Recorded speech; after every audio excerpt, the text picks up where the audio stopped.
starting. All right. So when we look at a piecewise function, it gives us the intervals over which each part of the function exists. So in this one, in number 1, we have basically parts of 2 different lines. So if the x values are less than 0, we have this function, y equals 2x. But it's only part of that function. It's not the entire line. It's only the part of the line that is less than 0. So you don't have to sketch this one, but I'm going to. So if we're only looking at that part of the line, instead of being the whole line, which is terrible, I just drew that. Oh, I know. It's supposed to go through 0, 0. It was awful. Okay, so instead of being the whole thing, it's only this little part. It's the part where the x values are less than 0. Now, it can't equal 0, so I need a little open circle right there at 0. Now, the second part is a horizontal line, and I'm going to do it in blue. And it starts at 0, and it goes forever this direction. It's for all the x values that are greater than 0. So do you see how this looks like pieces of 2 different functions put together to create one function? And each function is limited by its x values. So now this just says evaluate each piecewise function. The first thing they ask us to evaluate for is -8. So we want to find the value of this function f when x is -8. So we look at our pieces. Which interval does -8 follow in? The interval for the top part of the function or the bottom part of the function? The top. So what we would do is we would take and plug that -8 in here. And so 2 times -8 is -16. And then the second value that they ask us to evaluate this function for is where x is 5. So if we look, which interval does the 5 fall in? The top or the bottom? The bottom. Well, this whole function has a value of what? 0. So anywhere in this interval, the value of the function is 0. Does that make sense? Ooh. Okay, so for number 2, we're not even going to look at the graph. We know it's linear. It's got a quadratic and a linear. Linear, quadratic, linear. Okay? But let's see. Oh, this is g of x. So we're going to evaluate g of x when x is -8. So which part of this function does that fall into? The top, the middle, or the bottom? The top. So if we plug in -8, 2 minus -8, what's our output? 10. Okay, now let's evaluate this function at 5. Where does this fall? Top, middle, or bottom? Top. Top again. See, here it equals 5. Here it does not. So we're working with the top again. So 2 minus 5 is -3. Okay, you try numbers 3 and 4.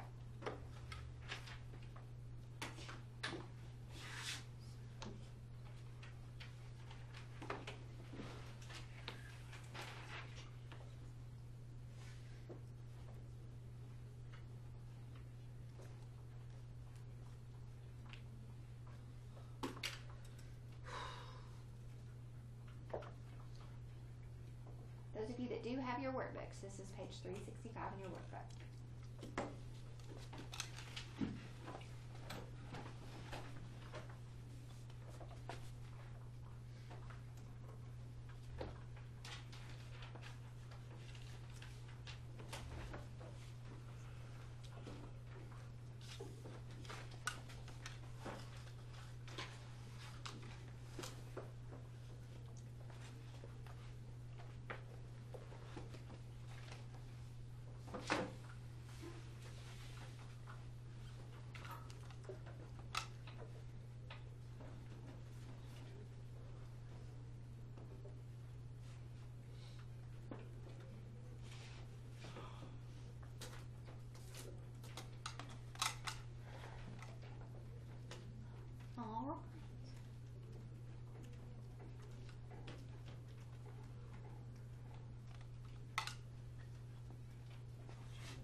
On number 4, like the 15, how would you take the number? Well, the value of the function everywhere is 15 because it's that horizontal line at y equals 15. So for any x value that is less than or equal to -5, the y value has to be 15. So you couldn't really do anything. You just put 15. There's no place to plug it in.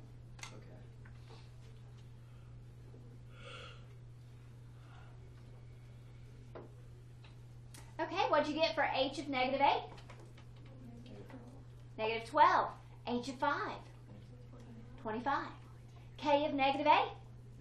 15. K of 5? 9 halves? 4 and 1/2? Yes. 4.5? Yes. All those are correct. Okay, what would K of 0 be?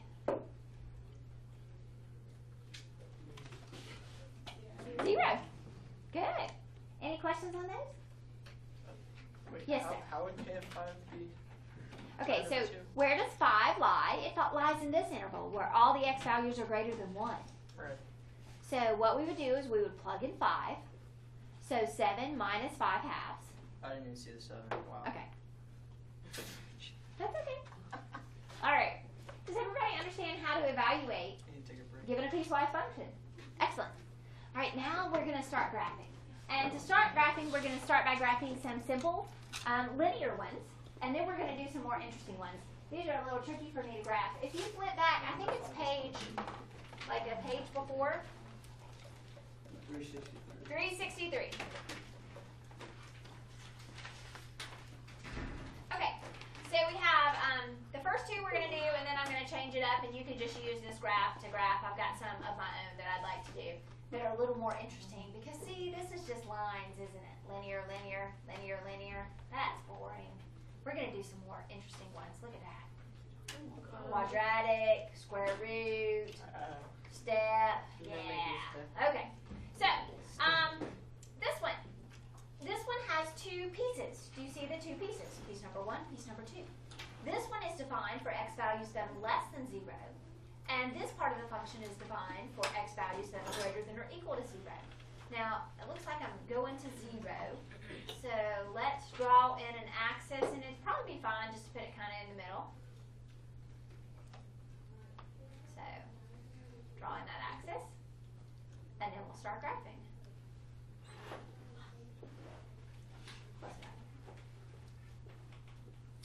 Okay, I'm going to let this part be blue.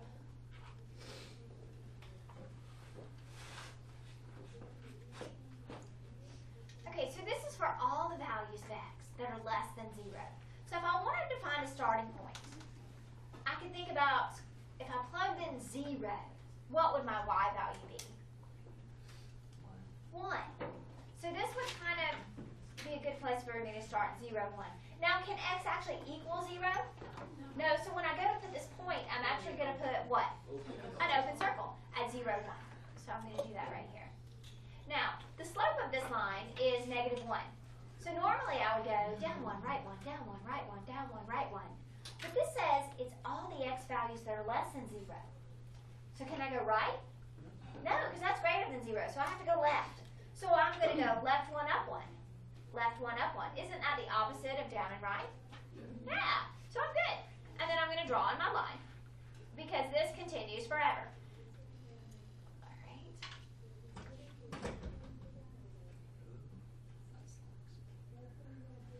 Oh, whoops. I chose the wrong thing. Let me try again. There we go. Now, there's another way I could have written this. I don't have to use inequality notation, do I? I could have used interval from -infinity to 0, but not including. Do you guys see that this is the same as that? Okay. Now let's do that other side, and I'm going to change colors.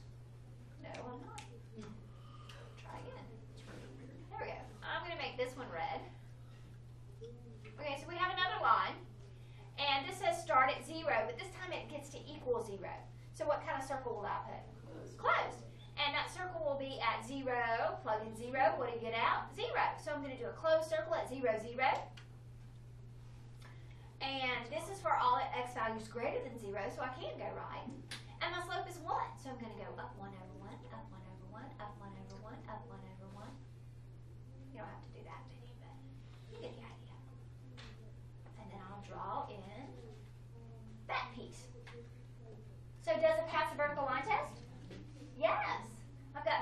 function, but it's actually pieces of two different lines that were defined over those intervals. Make sense?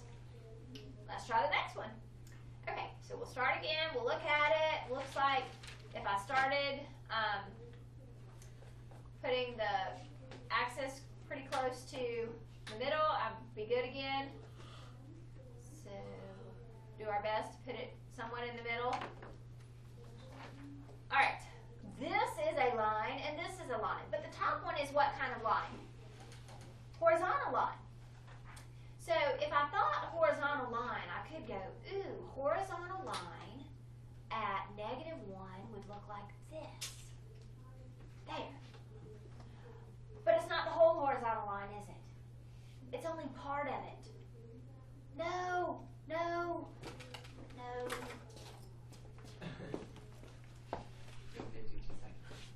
Where'd it go? It's not in here. Oh! It will guide your mouse.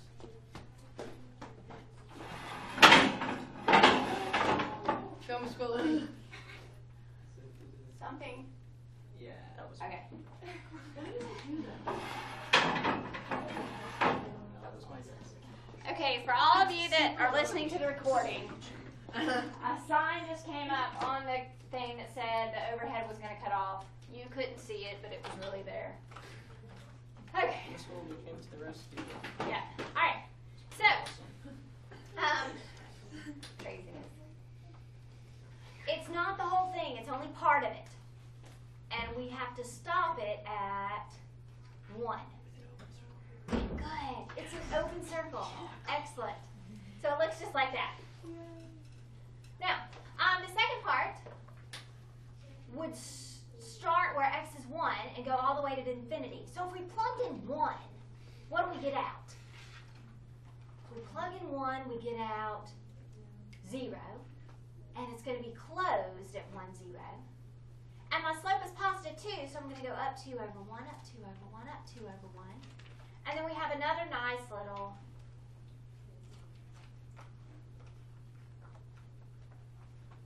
ray that continues in that direction. Miss Wilby, why did we start at -2? Why would I start down here at -2? Okay, if I started down here at -2, does the 0 fit into this interval? No. So I can't go that far. Oh. The 0 doesn't fit into that interval, so we can't do that. That's where I have to figure out where I start. I always take this x value and plug it in. That's how I figure out where to start. Okay, now you've got some spare graphs in your workbook that you can use for these. Your workbook didn't give you enough challenging ones. You've done much more interesting functions than just lines. So let's look at a couple. Alright, so here we go. Here is a nice piecewise function. It's made up of 3 functions that you are very familiar with. Linear, linear, quadratic. Linear, square root, quadratic. Linear, step, linear. Okay, so Where are the spare graphs? there's one more on that page, and then there's a couple on the other page that we didn't do, to the 65. Okay. There's some spare graphs on that page. Flip back one more page. Right, there's some on that page that we're not doing. 2 graphs right here. You can just change the function up above.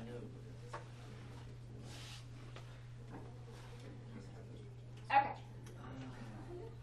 Okay? So in this one, we're going to figure out where we start by plugging in the -1.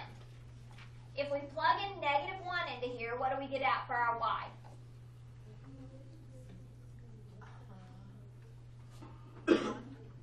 Positive 1. So this line, f of x equals -x, we're going to start at the point -1, 1, and we're going left because it's from -infinity to -1, which means all the x values that are less than or equal to -1, doesn't it? So right here at the point -1, 1, is that going to be a solid or open circle? Solid. Solid. So -1, 1, solid. Going left, my slope is -1, so I'm going to have to go up and left,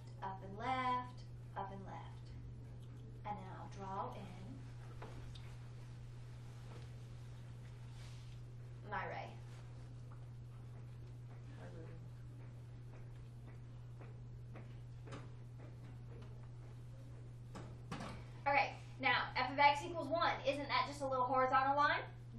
But we're just doing the segment that goes from an x value of negative 1 to an x value of positive 1. So I need an open circle right here at negative 1. Oh, can you tell it's open? No, because it went right over the top of the other one. And that's fine.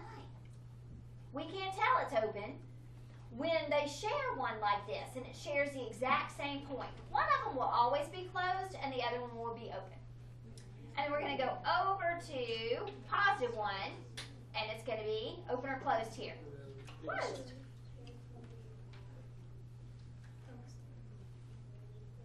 Okay, I'm going to switch colors for a second. This last one, this is a quadratic. We know the vertex is here. We know we go over 1, up 1. We know we go over 2, up 1, 2, 3, 4. We know we go left 1, up 1, left 2, up 4, right? Right. But we don't get to do the whole quadratic, do we? We only get to graph the quadratic over this interval from 1 to infinity. So do I even get to include the vertex? No, I don't. I have to start right here with this open circle that went over the top of a closed circle, so that's fine. And then the next one I could do would be 3, 9, which would be slightly off my graph. B's way up there. So we got a little curve to it right here.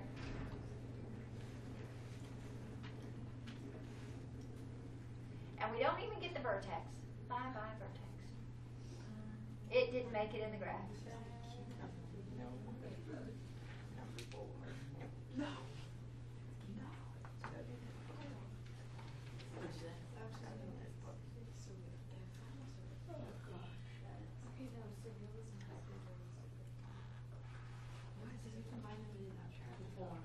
Okay. Is everybody okay with this first example on this page? Okay, let's go on to the next one. Where would this first piece of this piecewise function start? Where would I start?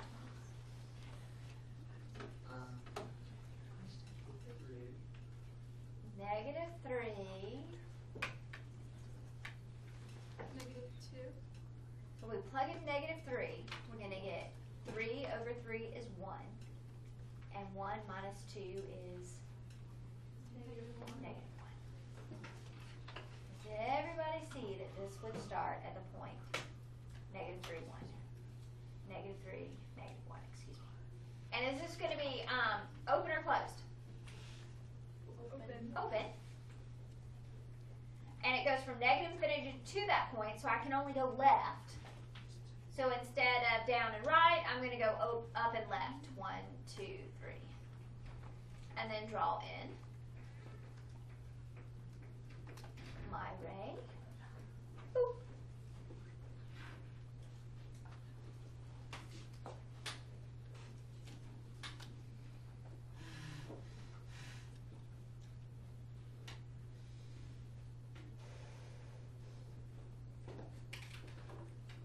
Okay, the next one. Where does it start?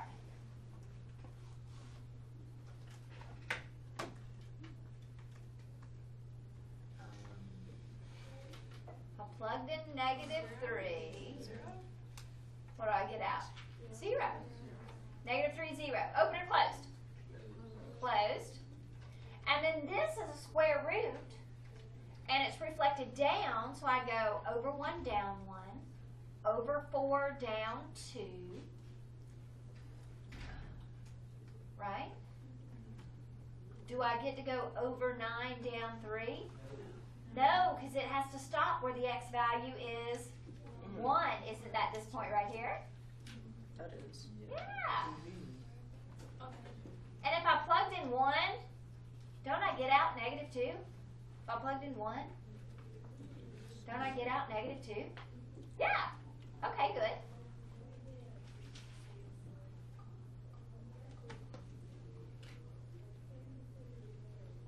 Okay, this one. Where would the vertex of this parabola be? 2, 2, 2. And then I go over 1, up 1, left 1, up 1, over 2, up 1, 2, 3, 4, left 2, up 4. Now, but I can't do that, can I? I can only go to 1, and that 1 needs to be an open circle. So here goes the rest of this one. Whee!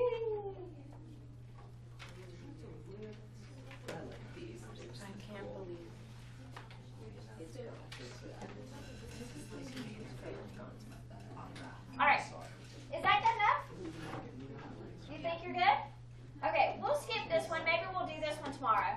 All right, your homework is out of your book.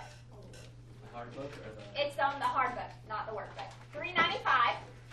We're going to do 7, 11, 12, 14, 25, and 26.